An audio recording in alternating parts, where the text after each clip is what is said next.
보세요. 우리 지난주에 이어서 지난주에 문화 상대주의 얘기를 했었고, 그래서 오늘은 자 지난주에 이런 말 했었지. 자문화 중심주의랑 문화 사대주의는 문화가 나라마다 혹은 지역마다 문화가 다 다른데 그 문화가 우등한 문화와 열등한 문화가 있다 해서 우열을 나눈다고 그랬죠. 반면에 문화는 우월한 문화와 열등한 문화가 있는 게 아니라 다 나름대로의 뭐가 있다? 가치가 있다. 이렇게 보는 게 문화 상대주의란 말이야. 그 선생님이 지난주에 이랬어. 문화 상대주의야말로 문화를 바라보는 바람직한 관점이다 이랬죠. 그치? 기억나요? 대답을 안 해 얘들아. 기억나야지. 자문화 중심주의와 문화 사대주의는 잘못된 관점이야. 잘못된 관점이라고 얘기했어요. 바람직한 관점은 상대주의라고 그랬습니다. 그런데 선생님이 하나 설명 못한 게 있죠. 이 문화 상대주의가 무조건 옳은 건 아니라는 얘기를 오늘 할 겁니다. 자, 그 얘기가 뭐냐면 그 아랫줄에 이런 말이 나옵니다. 문화 상대주의도 뭔가 한계라는 건 문제점이야. 문화 상대주의도 어떤 한계점을 갖고 있는데, 자, 그게 이 문화 상대주의가 너무 지나치면 그러면 뭐가 될 수 있다? 이거지. 극단적 문화 상대주의. 문화 상대주의 앞에 뭐가 붙었습니까? 극단적이라는 말이 붙었죠? 이건 바람직하지 않아요. 극단적 문화 상대주의는 뭐라고 써있어 여기에? 그 다음에 이렇게 나왔지. 인간의 생명이나 존엄성을 해치는 그런 행위까지 허용할 수 있다. 가령 어떤 나라에 자 딸이 아빠 말을 듣지 않으면 죽여. 돌을 던져서. 그런 문화가 있다고 치자. 그러면 극단적 문화 상대주의는 그런 문화도 인정하는 거예요. 그건 뭐 그 나라의 관습이니까. 하지만 그건 잘못된 거지. 사람이 사람을 돌로 쳐서 죽일 어떤 권리는 누구한테도 없어요. 그게 아빠든 그게 누구든. 그러면 여기 봐봐요. 화면 보세요.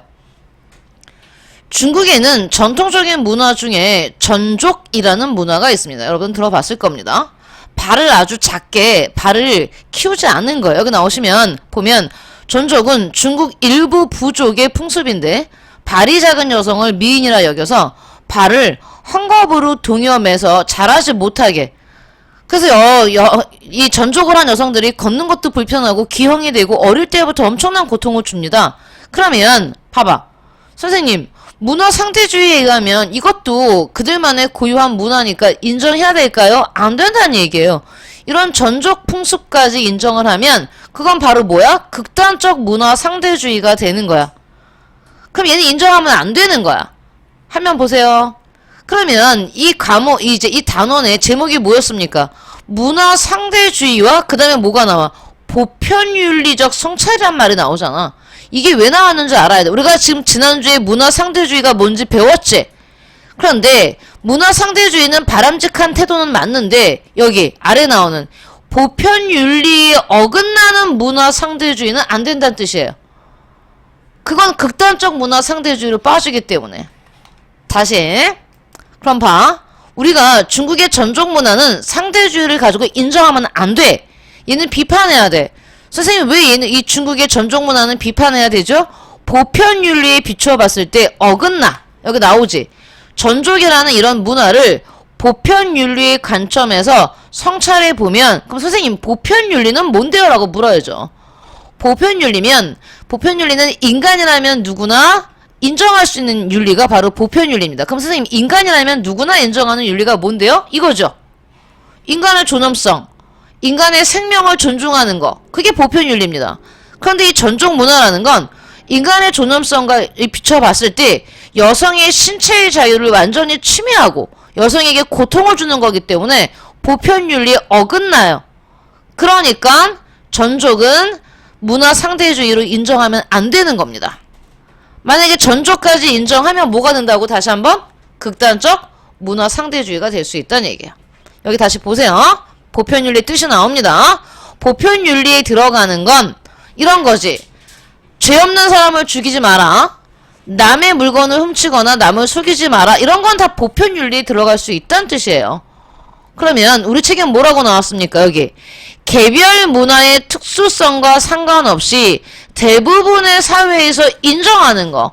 시대와 공간을 초월해서 인간이라면 누구나 인정하는 윤리가 보편윤리예요. 보편윤리. 그러면 여러분은 이 보편윤리를 어디다 써먹는다고? 이거. 극단적 문화 상대주의를 경계할 때 보편윤리를 써먹을 수 있어요. 보편윤리에 비춰봐서 보편윤리에 어긋나면 그거는 극단적 문화 상대주의다. 이렇게 보시는 겁니다. 자, 그러면 이야기들 좀 봤으니까 여기 문화에 대한 보편윤리적 성찰에서 이런 거 있죠. 우리나라가 갖고 있는 문화줄 중에 이게 있어요. 연고주의. 지난주에도 한번 했는데 연고주의는 여기 나왔지? 좋잖아요.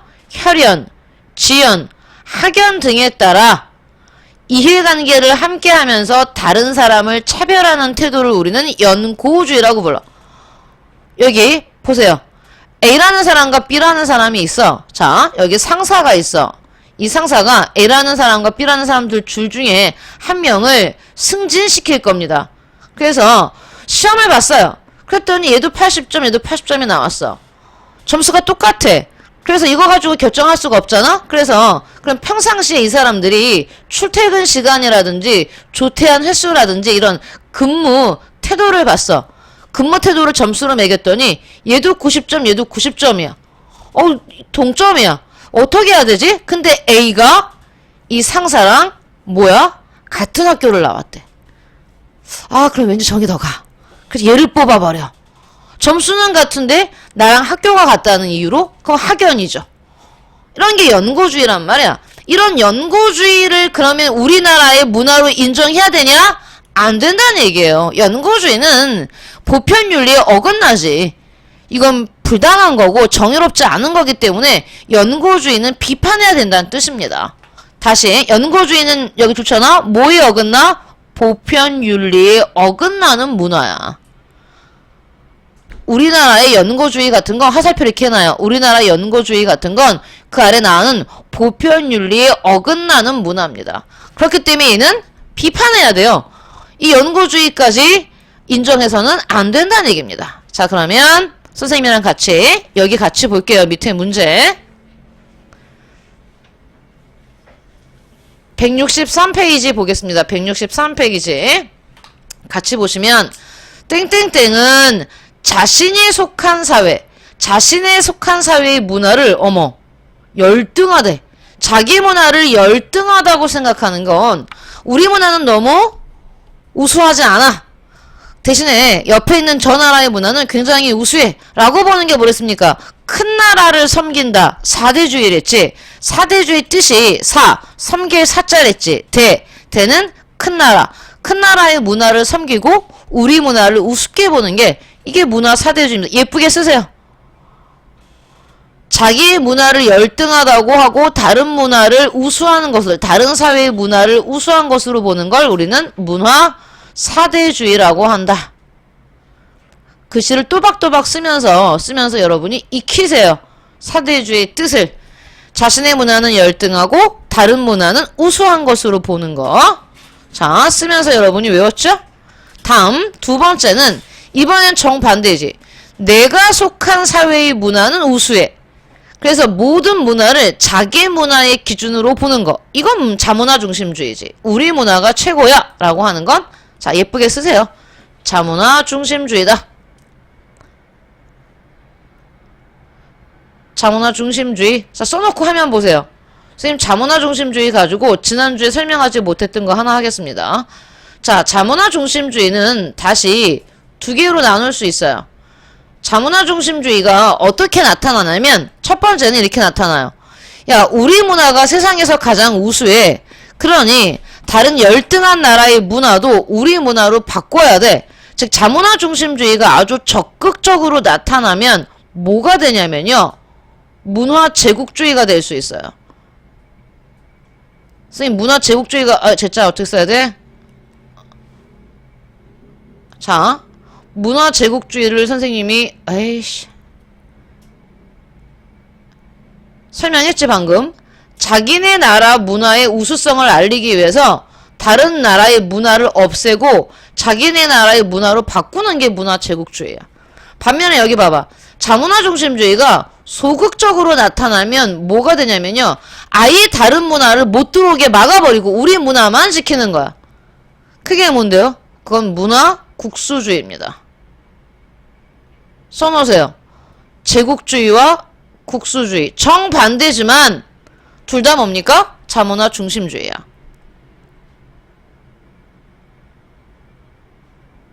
뜻이 나오지? 다른 사회의 문화를, 제국주의는 다른 사회의 문화를 없애고 자기 문화를 강제로 갖다가 자기 문화를 강제로 전파시키는 겁니다. 그게 제국주의예요. 반면에 국수주의는 다른 사회의 문화를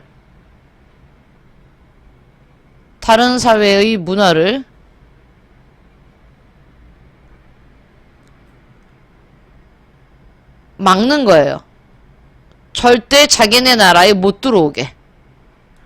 문을 꼭꼭 걸어 잠그고 다른 문화는 받아들이지 않는 겁니다. 그게 제국주의, 국수주의입니다. 국수주의. 지난주에 썼어요? 그래서 봐. 시험에 문화제국주의가 나오든 국수주의가 나오든 다 뭐라고? 자문화 중심주의야. 알겠지? 자, 마지막 3번. 여기 다 중요하니까 줄쳐요. 한 사회의 문화를 그 사회의, 여기다가 줄치고 더, 환경과 역사적 맥락 속에서, 일본 문화면 일본의 환경과 일본의 역사적 맥락 속에서 이해하는 거잖아요. 이해하는 관점. 이게 바로 뭐라고? 문화 상대주의입니다. 다른 사회의 문화를 그 사회의 환경과 역사에 의해서 이해해 주는 거. 이게 상대주의다. 다시 한번 기억해 주세요. 다음에 OX 문제. 보편윤리의 관점에서, 아까 우리 보편윤리 얘기했죠? 인간의 존엄성을 존중하고 자유를 인정하는 거, 그런 윤리. 그런 윤리의 관점에서 뭐 하면, 문화를 성찰하면 바람직한 문화와 바람직하지 않은 문화를 구분할 수 있다. 그럼요. 보편윤리에 어긋나는 문화는 바람직하지 않은 문화예요. 전종 문화 같은 거, 우리나라의 연고주의 같은 거. 다음, 보편윤리의 관점에서 문화를 성찰하면 기본적인 인권을 무시할 수 있어 극단적 문화 상대주의에 빠질 수 있다. 아니지, 반대지. 보편적 윤리의 관점에서 문화를 성찰하면 극단적 문화 상대주의에 빠지지 않지요. 그래서 보편윤리가 필요하다고 얘기한 거죠. 자, 여기 그럼 답 쓸 수 있죠. 이거 금방 한 거. 모든 인간과 사회에 적용되는 객관적이고 일반적인 도덕 원리, 이걸 우리는 보편윤리라고 말하는 거죠. 쓰시면 되죠. 답을 옆에 있는 거 2-2, 이게 보편윤리다. 위에 거는요. 문화는 각 지역의 환경이나 시대의 흐름에 따라 의식주, 종교, 언어 등의 다른 양상을 띠는데 다 다르다. 그게 바로 뭐야? 문화의 상대성. 지역마다, 나라마다 다른 게 바로 상대성이죠.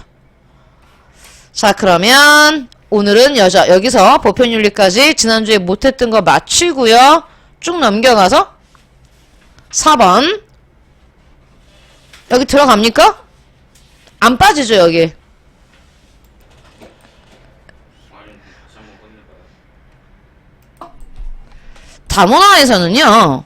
다문화에서는 우리가 눈여겨봐야 될 게 여기죠. 다문화 정책, 요 부분을 눈여겨봐야 됩니다. 다문화 정책에 크게 두 가지가 있다고 나옵니다. 용광로 정책과 샐러드볼. 근데 용광로라는 이름에서 참 장명 센스하고는 용광로가 뭔지 아세요? 뭔가를 다 집어넣어서 아주 뜨거운 온도로 녹이는 거야. 그러니까 다 녹여버려. 그럼 원래의 모습은 사라지겠지. 근데 용광로 정책은 보시면 여기 나왔죠. 이민자들이 자기 자신들의 문화를 뭐 하는 겁니까? 동그라미 치세요. 포기해야 되는 겁니다. 자기네 기존의 문화를 포기하고 기존 사회의 일원이 되도록 하는 중요한 표현 나옵니다. 동화주의야. 예를 들어 우리나라에 여러 나라에서 이민 온 사람들이 있겠죠. 베트남에서도 오고 태국에서도 오고 미얀마에서도 오고 중국에서도 오고 오스트레일리아에서 오고 뉴질랜드에서도 왔다고 쳐. 그러면 이 사람들이 우리나라에 이민 온 이민자들이 뉴질랜드 사람은 뉴질랜드의 문화를 버리고 호주 사람은 호주의 문화를 버리고 다 뭐가 되는 거야? 한국 문화에 맞게 한국 문화를 받아들이도록 하는 거죠. 그게 동아주의입니다. 용광로 정책은 동아주의다. 여기 위에 써 있어요.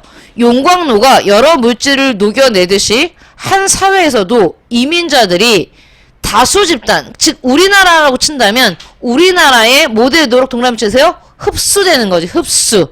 자기 자신의 문화를 버리고 우리의 흡수되게 하는 게 용광로 정책입니다. 반면에 그 아래 나라고 하는 샐러드 볼이라는 게 그릇입니다. 샐러드 볼 정책은요. 그대로 다 인정하는 겁니다. 다양한 문화가 여기 좋습니다. 평등하게라는 부분이 중요하죠. 샐러드 볼은 평등하게, 각각의 문화가 평등하게 인정되어야 함을 강조하는, 자, 이거야말로 이건 동아주의가 아니라 뭐다? 다문화주의적인 관점이에요. 다문화주의적인 관점이다. 샐러드 볼에는 각각의 재료가 다 그대로 있잖아요. 사과도 넣고, 당근도, 여러분 당근 싫어요? 당근도 넣고, 감자도, 이상한 샐러드가 되겠다. 사과 넣고, 당근 넣고, 감자 넣고. 자, 옥수수 알갱이를 넣는다면, 그걸 그대로 다 두는 거지? 여기는 선생님이 만든 샐러드엔 야채가 없죠? 야채를 싫어합니다, 선생님. 그래서 다문화주의다. 하나 더 쓸게요. 여기 안 나온 거. 여러분. 3번이라고 하시고, 나 필기하세요. 국수대접 있습니다. 국수대접. 국수대접 모형. 자, 국수대접은요. 어떻습니까? 이건 그러지 마세요. 국수대접에 보면 주 메뉴인 뭐가 있고 국수가 있지, 그치? 그런 다음에 그 국수 위에 이렇게 계란으로 달걀로 붙인 지단이나 김가루를 뿌린단 말이야. 그러면 국수대접은 뭐냐면 자, 주요한 문화가 있어요. 주요한 문화. 거기에 다 이주민 문화가 섞여 있는 건데 비중이 달라요. 주요한 문화 위주로 해서 얘네들을, 그럼 얘를 만약에 선생님 대문자로 표현하면 A라는 나라에 주요한 문화가 있다면 이주민 문화는 B, C, D 이런 식으로 국수 고명처럼 위에 얹는 거지. 그러니까 샐러드 볼은 어떤 느낌이냐 쳐봐봐요. 샐러드 볼은 주요한 문화나 이주민 문화나 같은 크기로 있는 겁니다. 이렇게 A, B, C, D가 이렇게 쭉 있는 겁니다. 이게 본국이라면 다른 나라에서 이민 온 사람들의 문화도 똑같은 크기로 이렇게 같이 동등하게 있는 게 샐러드 볼이라면 국수대접은 자, 이게 이민 온 나라의 문화라면 나머지 이민자들의 문화는 소문자로 규모가 작게 이렇게 같이 둘 다 샐러드 볼과 국수대접 모형은 둘 다 문화가 공존하긴 하지만 비중이 다르죠. 얘는 동등하게 평등하게 있는 거고요. 이게 우리나라라면 베트남 문화, 호주 문화, 뉴질랜드 문화가 같이 있는 거고 이게 우리나라 문화라면 나머지 다른 외국에서 온 사람들의 문화는 비주류처럼 이렇게 있는 겁니다. 그래서 국수대접 모형이라는 것도 알아두세요. 다음 이 대목도 보세요. 캐나다의 모자이크 정책. 캐나다란 나라도요. 굉장히 많은 이민자들로 구성되어 있는 그러한 나라입니다. 안 그러면 인구가 굉장히 적어요. 캐나다는 여기 봐. 1971년 진짜 옛날이지? 1971년 다문화주의라는 걸 선언했어. 이 나라 자체가. 그리고 각각의 인종이나 민족이 자신들의 특성을 그대로 유지하면서 모든 사람이 평등하게 사회에 참여하는 정책을 실시하고 있다. 반면 근데 캐나다의 서부에 가면요 중국 같아요. 중국인이 굉장히 많아서 선생님이 지금 캐나다에 있는 건지 내가 중국에 와 있는지 별로 실감이 자연환경은 캐나다 같은데 사람들은 다 내가 중국에 있구나? 자, 이런 생각이 듭니다. 진짜 많은, 어쨌든 중국은 압도적으로 인구가 많기 때문에 어디에 가도 중국인들은 많아요. 다음, 스위스.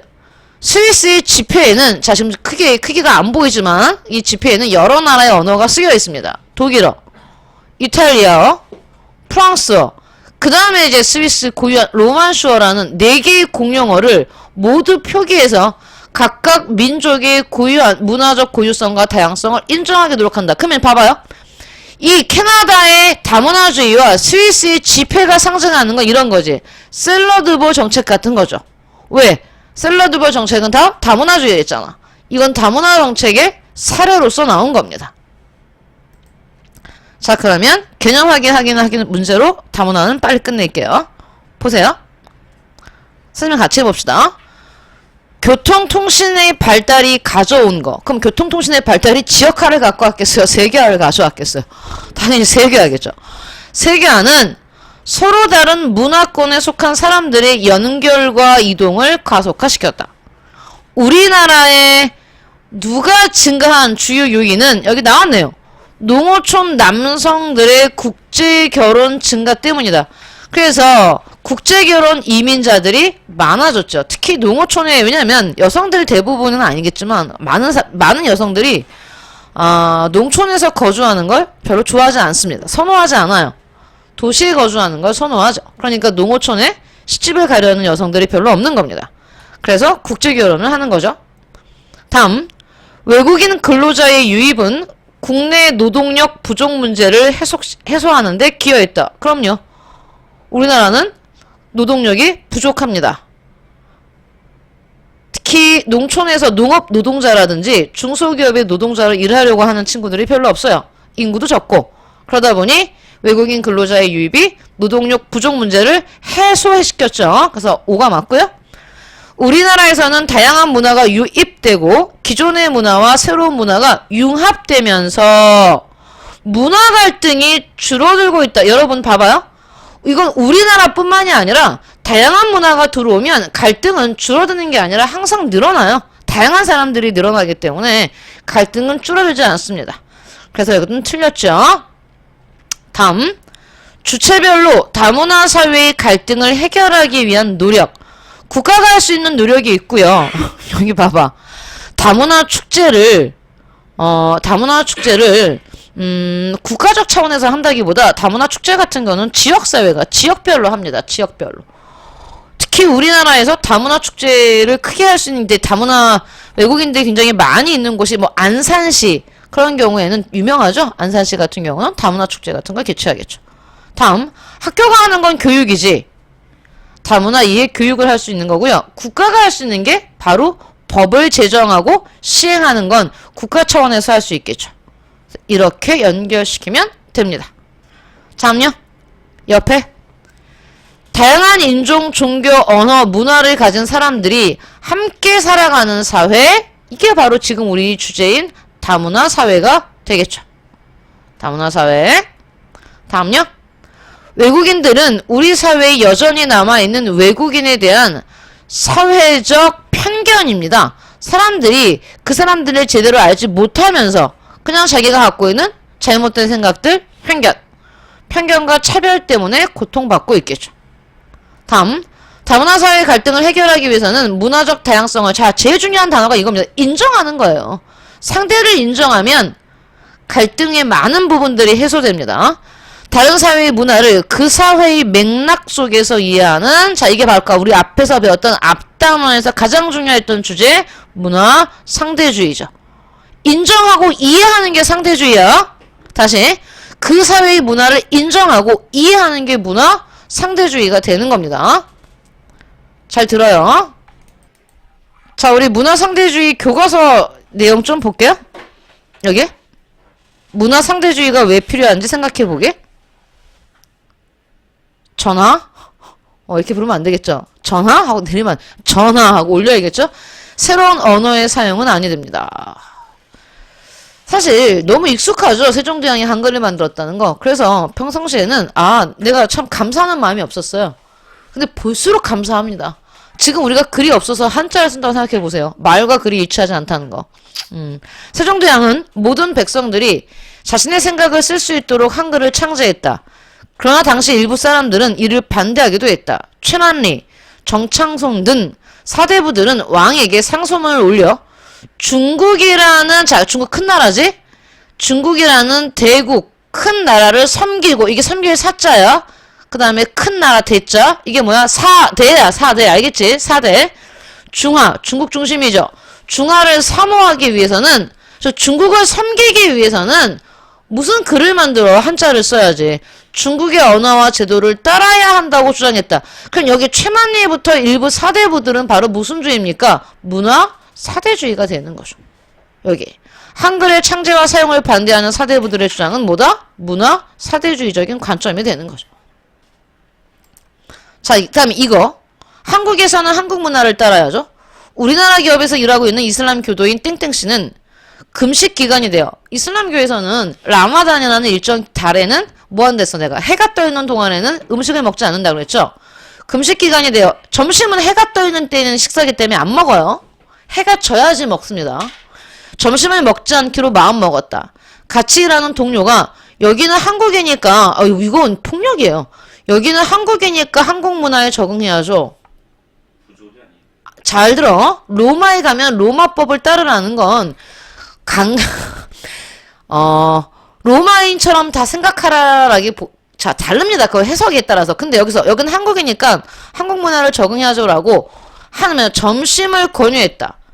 이 씨가 거절하자. 땡땡 씨가 이를 거절하자. 이를 본 다른 동료가 금식하는 문화를 이해할 수 없어. 이건 뭡니까? 이건 자문화 중심주의예요. 우리 입장에서 그들을 이해할 수 없다는 뜻인데 우리 입장에서 이해하지 마세요. 그 사람의 입장에서 이해하는 겁니다. 알겠어? 그러면 이 사람 땡땡씨를 우리가 그 사람에서 입장에서 이해하면 이 사람은 종교가 뭐야? 이슬람교야. 이슬람교에서는 금식 기간에 금식해야 돼. 그게 의무야. 그럼 이해할 수 있잖아. 이 사람이 점심을 안 먹는 거. 이 사람은 이슬람교도니까 이슬람교도들은 저기 금식 기간에는 당연히 음식을 안 먹지. 그건 당연한 겁니다. 그럼 이해 가죠. 근데 여기서 이해할 수 없다는 얘기는 뭔데? 우리 입장에서 이슬람교도가 아닌 사람의 입장에서 이해할 수 없다는 얘기인 거죠. 이건 뭡니까? 자문화 중심주의죠. 자문화 중심주의와 문화 사대주의 얘가 잘 나와 있습니다. 여러분 교과서에. 자, 그 다음에 아까 내가 얘기했죠. 보편윤리에 어긋나는 건 인정하면 안 된다고. 여기 명예살인이라는 것으로 목숨을 잃은 예가 나와 있습니다. 여기 보시면 파키스탄 출신 여성 모델이 친오빠에게 명예살인을 당했답니다. 친오빠는 체포당한 후에도 자기가 한 행동, 즉 자기 여동생을 죽인 행동은 자기 가족의 명예를 위해서 한 일이기 때문에 여동생을 죽여놓고 부끄럽지 않다고 말합니다.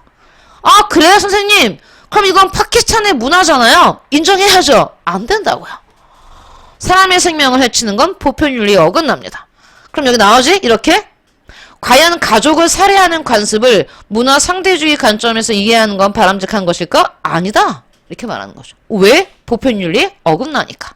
그런 얘기가 되는 겁니다. 자, 다음요. 여기 보편윤리를 봤습니다, 우리가. 여기 보면 우리 고조선의 법 중에 8조법 중에 현재 남아있는 건 몇 개 없습니다. 근데 그 중에서도 어떤 내용이 나오냐면 고조선의 8조법 중엔 이런 대목이 있죠. 사람을 죽인 자는 즉시 죽이고 남에게 상처를 입힌 자는 곡식으로 갚는다.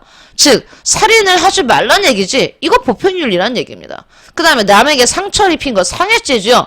상해죄 저지르지 말란 얘기입니다. 이렇게 이미 고조선 때부터도 보편윤리에 어긋나는 건 범죄로 정했다는 얘기죠. 다음 우리 전족은 아까 봤었고요. 우리나라의 자녀 훈육 문화 여러분 막 공감해요? 자, 엄마가 이제 나를 훈육하신다고 하면서 이제 폭언을 고등학생인 땡땡은 중학교 때부터 할머니와 자주 갈등을 빚었다. 할머니는 땡땡의 귀가 시간이 조금만 늦어져도 바깥으로 쫓아내고 화장을 하면 폭언을 했다. 땡땡은 결국 가출하여 자신이 직접 할머니를 경찰에 신고했다. 나 잘했어요. 재판 과정에서 할머니는 소녀가 잘 크기를 바라는 마음에서 훈육한 것일 뿐 잘못했다고 생각하지 않는다. 자기 행동이 잘못인 것조차도 모릅니다. 땡땡이의 할머니처럼 아이의 잘못을 교정하기 위해 폭언과 폭력을 행사하는 보호자들을 주변에서 볼 수 있다. 지금은 가정폭력되죠. 우리나라는 과거부터 자녀에게 체벌을 하는 것에 관대한 문화가 있어왔고 이런 문화에서 자란 사람들 중에 여전히 내 아이는 내 방식대로 가르쳐도 된다는 그래서 항상 신문 상위면에 보면 생활고 때문에 가족들이 집단 자살을 하는데 그때 어떻습니까? 부모가 먼저 자식을 죽이죠. 그리고 자기는 자살을 하는데 사람이 그래요. 타인의 목숨은 끊는데 자식도 타인이지. 내 목숨은 내가 스스로 끊을 때 그렇게 대범하지 못해서 부모들은 자살 시도했다가 살아나요. 자식은 죽어있고. 그게 어디서 나온 거야? 이거지. 내 아이는 내 방식대로. 자녀를 마치 자신의 소유물처럼 생각하는 거 잘못된 겁니다. 인정하시면 안 돼요. 안 됩니다. 그것도 극단적 문화 상대주의가 될 수 있어요. 자, 다음요. 여기 보세요. 세계의 다양한 문화 이해하기 위해서, 자, 오봉이라는 단어가 있고요. 인도네시아의 르바만이 나옵니다. 이슬람 국가에서는 아까도 말했지만 금식 기간이 있어요. 라마단이라는 기간 동안에 금식이 끝난 뒤에, 그럼 라마단이란 한 달이에요, 여러분. 그 내내 낮에, 대낮에 해가 뜨는 동안 금식을 한단 말이에요. 그럼 그게 끝나고 나면 얼마나 내 자신이 대견하겠어요? 그러면 끝난 기간에, 금식이 끝난 후에 맞는 이드 알 피트르라는 명절이 있다. 이슬람 국가인 인도네시아에서는 이 명절을 르바란이라고 부른다. 인도네시아는 동남아시아 국가지만 이슬람교 국가입니다.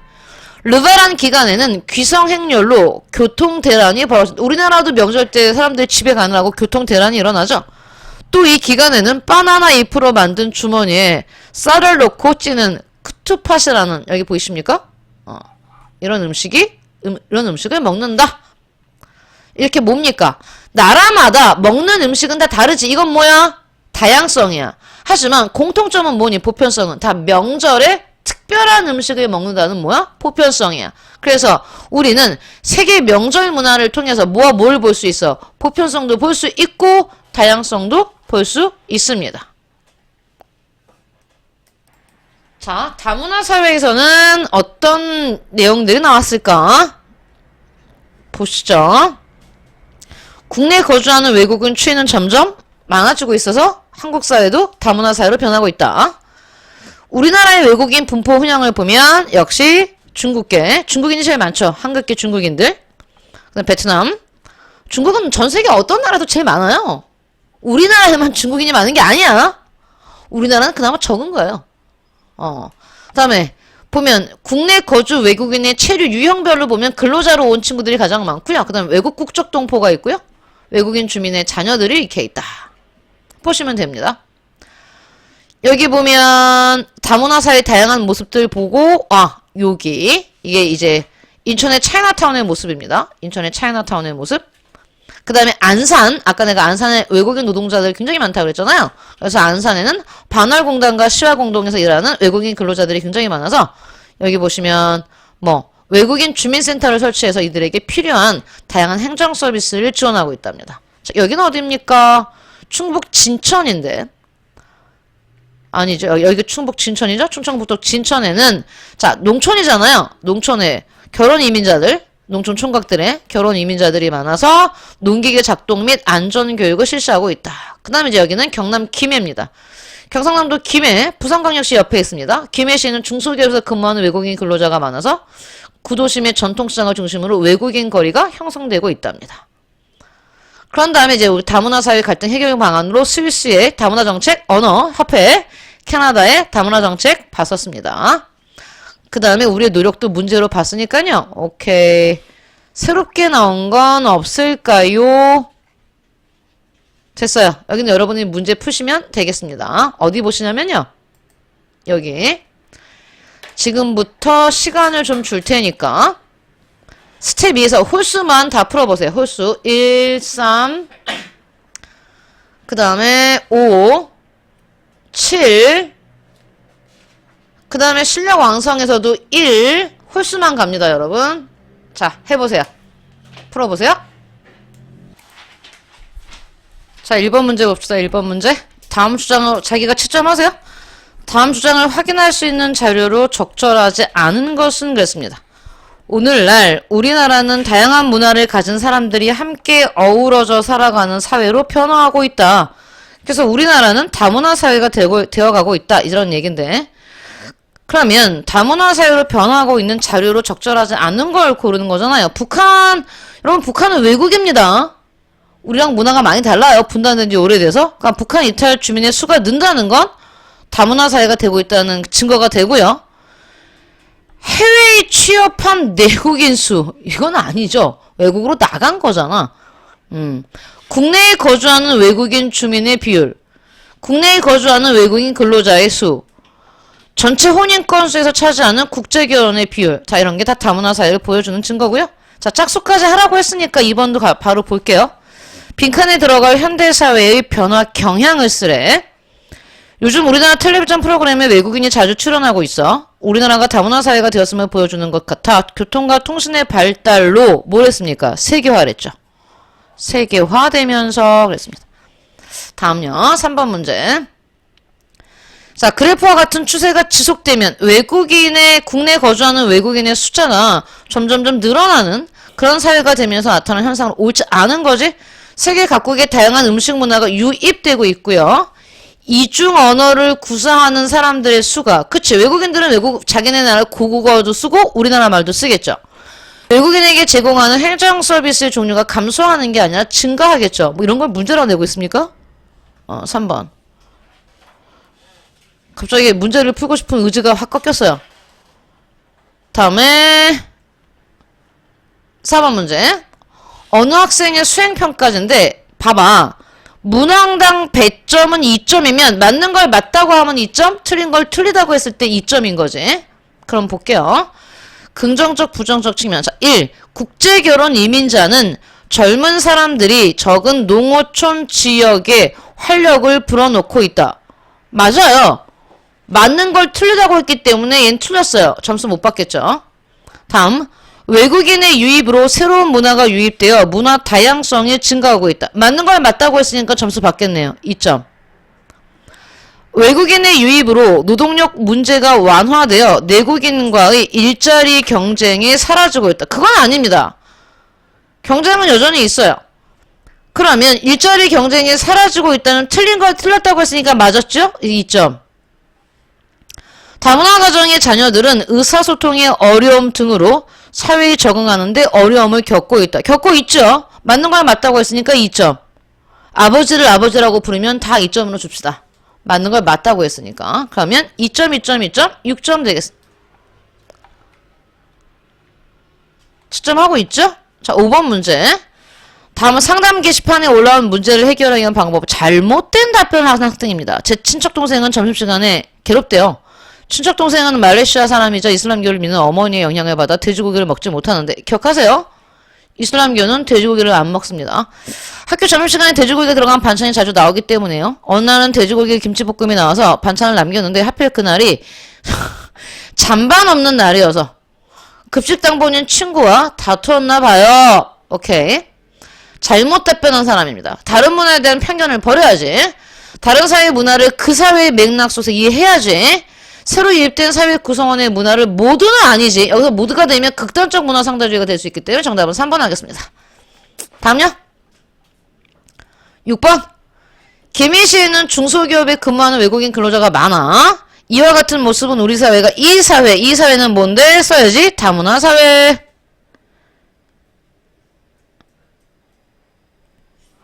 외국인 근로자가 주로 중소기업에서 근무하는 이유를 우리 사회의 경제적 변화와 관련돼서 우리 사회가 어떻게 바뀌면서 산업의 구조가 고도화되면서 중소기업에서 근무하려고 하는 내국인들의 수가 줄고 있어서 그래요. 좋은 일자리라겠죠. 임금이 비싼 데가 바로 좋은 일자리 생각을 하잖아요. 그쵸? 그런데 그런 일자리를 선호하고 대기업을 선호하고 중소기업을 기피하는 현상 때문에 그렇다고 쓰시면 됩니다. 다음. 밑줄친 2점을 가정적 측면과 국가적 측면에서 자 뭔데? 다문화 가정의 자녀는 한국어를 배우면서 부모의 모국어도 자연스럽게 접하는 경우가 많죠. 다문화 가정의 자녀가 이중의 언어를 구사하게 되면 큰 이점으로 작용할 수 있는 거 가정적인 측면에서는 엄마와 그 다음에 아빠와 한국인 친척들과 엄마네 친척들과 모두 뭐 할 수 있어? 대화를 할 수 있다는 게 총 측면이겠고요. 국가적 측면에서는 경쟁력이 이중 언어를 쓰는 사람들이 아무래도 언어적 측면에서 경쟁력이 높겠지. 높다. 경쟁력이 높아질 수 있다. 이렇게 쓰시면 되고요. 다음. 국가적 차원과 개인적 차원. 이거 봐봐. 문제가 이렇게 나오면 국가적 차원에서 얘기하고 개인적 차원에서 얘기하라는 얘기입니다.